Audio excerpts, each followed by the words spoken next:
No surprise to anybody, but these cards, these crypto debit cards, actually track everything you do. Now, good news. You don't have to be a master of sleight of hand like me to be able to use this system against these companies. I'm going to break this down in this video, so you're going to want to buckle up and pay attention because you're going to learn a thing or two about a thing or two when it comes to crypto and crypto debit cards. I personally have 4, but I'm going to use this one for an example. It's the most likely one that you potentially have, but regardless of which one you have, there's going to be some stuff we're going to go over, how these track you and how you could use this system against the system itself. Now, if you're at the advanced level of my Ghost program, you learn tricks like this and much, much deeper, but this is one that I thought we could make public to help you guys out. If you haven't already, check out the Ghost program. Unfortunately, the program is getting ready to go up in price due to the massive demand. We're growing at PrivacyX,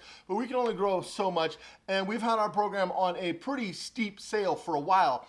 The sale's gonna have to come to an end soon, guys, and a lot of you have been asking me to hold it a little longer. We've held it a little longer, but check out the first link down below while you still can. But in this video, for the price of FREE, I'm gonna show you, from me, how to do this. In operation! Don't let your cards track you. All right, so you may be familiar with this. This is an RFID blocking pouch, baggie, baglet. I have my wallet, which, yes, it's custom embroidered with my name. I get it. But inside, it's got RFID blocking, but I also use these shields for all of my cards. Now, this card from a little place called Coinbase is a debit card, but it has this Visa logo. Oh, have you or have you not read the white paper? Peer-to-peer electronic cash system, and it goes in the 9 pages on how it's decentralized and how the hashes work. I don't want to get too technical on you, but it never mentioned Visa or MasterCard or even Amex, right? So now we're back to where we started with Banks 2.0, or are we? Well, don't worry, I got you covered. Now, in my Ghost program, I teach you exactly how to become a ghost, how to create ghost businesses and a ghost life, which is vital for this process because I use my alias business is American Express. So, we've got my alias business, American Express. Let's just say my name is Wyatt Earp. I identify as the modern day Wyatt Earp. And with the situation of me being Wyatt Earp, in my alias Wyatt Earp business, I have an American Express. Now, is it a ghost card? Yes, of course. Is it in my name? Obviously not. It's in the name of my ghost business. That's why I teach you how to do these things. Do I use that business card to buy crypto on Coinbase completely anonymous? Yes! Do you buy crypto completely anonymous on Coinbase? No! You saw in yesterday's video. If you haven't watched it, check out yesterday's video how Coinbase and these other exchanges track you. But not me, because I'm a ghost. They're calling me Casper down at the FBI. Now, here's the thing. I've got the situation where I use that business card, which is all legal. I pay my taxes. I'm not doing anything wrong, but I don't need these exchanges and these banks to track everything I do. So I buy it on Coinbase. Now, Coinbase is also in an operating company that's not in my name. Then I can take the money from Coinbase over to my hardware wallet. Who bought it? I don't know. Now, the problem with these cards, Visa, is Visa, what does Visa identify as? So I identify as Wyatt Earp.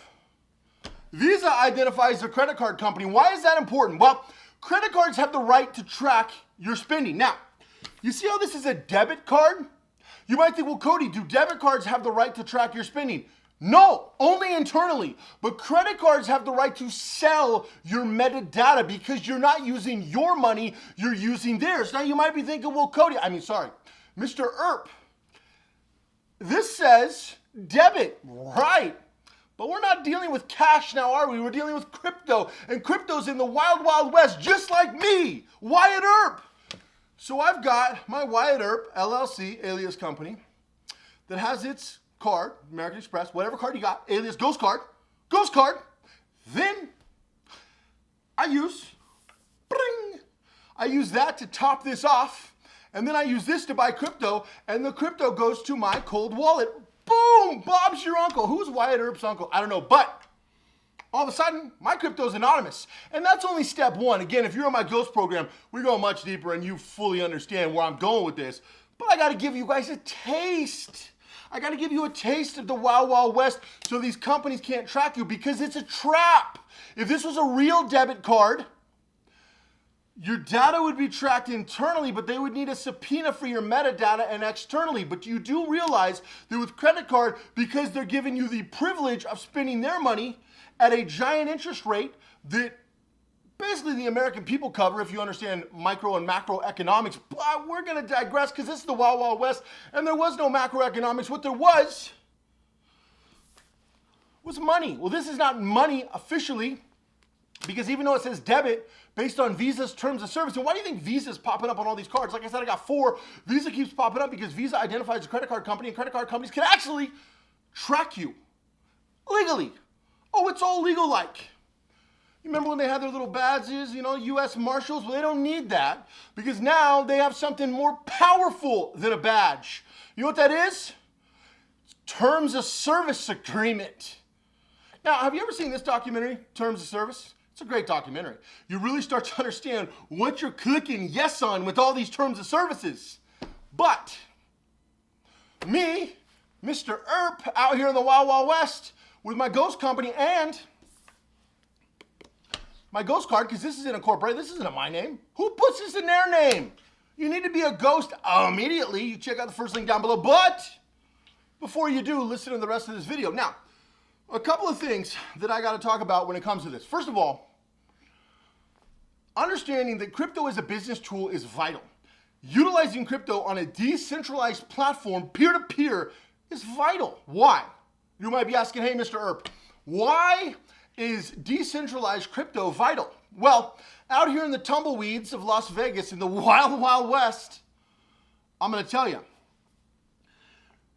they're using the word debit because you can debit the transaction through stable coins and you can buy something immediately. So if I wanted to pay for this Visible SIM card, which I have a stack of them, Visible and Mint Mobile, if I wanted to buy that with my debit card, I could debit this from my account. But you do realize that if I don't do it properly, it'll be changed into a taxable event. But I already paid tax on the product. So it's a double taxable event.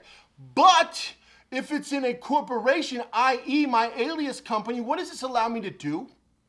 Does this allow me to utilize the fees of the service as a write-off? Does this allow me to circumvent that very costly expenditure?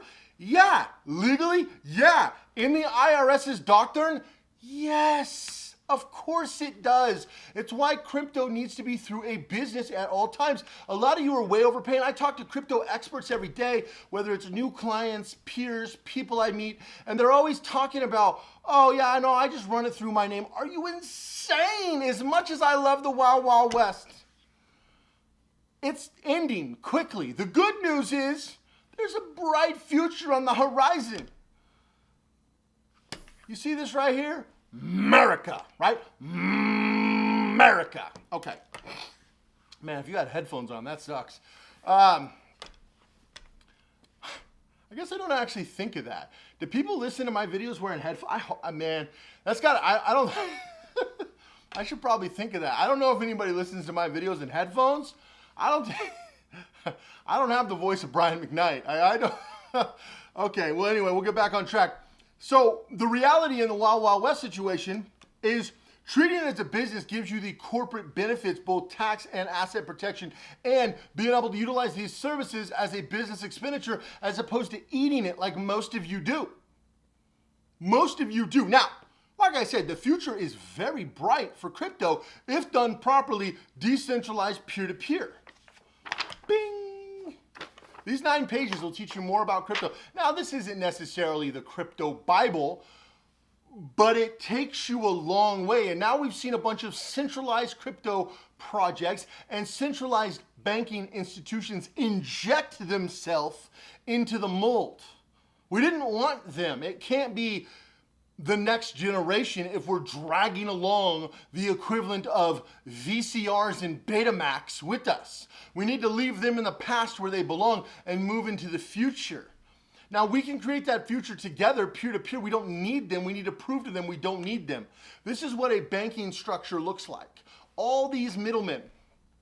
Or me to you, you to me. You to me, me to you. Me to you or you to me. Which one you want? You want you to me or me to you? Now, if we have a secondary layer on the crypto project, we can have one middleman, middle woman, middle person. Okay, you can identify as a potato. We've already talked about that.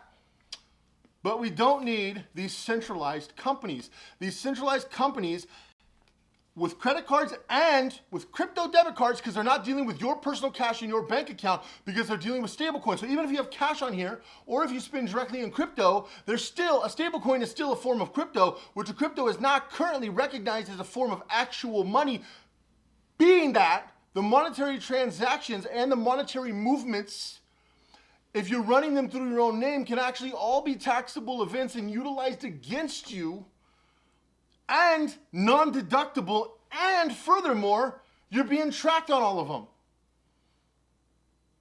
Me, I could get airline points with my crypto. There's endless benefits if you do this properly as a business. In my next video, I'm gonna identify as Howard Hughes, and I got some really cool stuff coming, but maybe not my next, but I think in an upcoming video. But you need to fully understand that these cards are built to track you. That's why they utilize companies like Visa and MasterCard. And if you don't use the system against them, i.e. through businesses, the corporate structure, because we run as a corporate society, then you become their product. You're becoming a cryptocurrency's product. And it's no better or no different than the current banking system. And you need to understand that.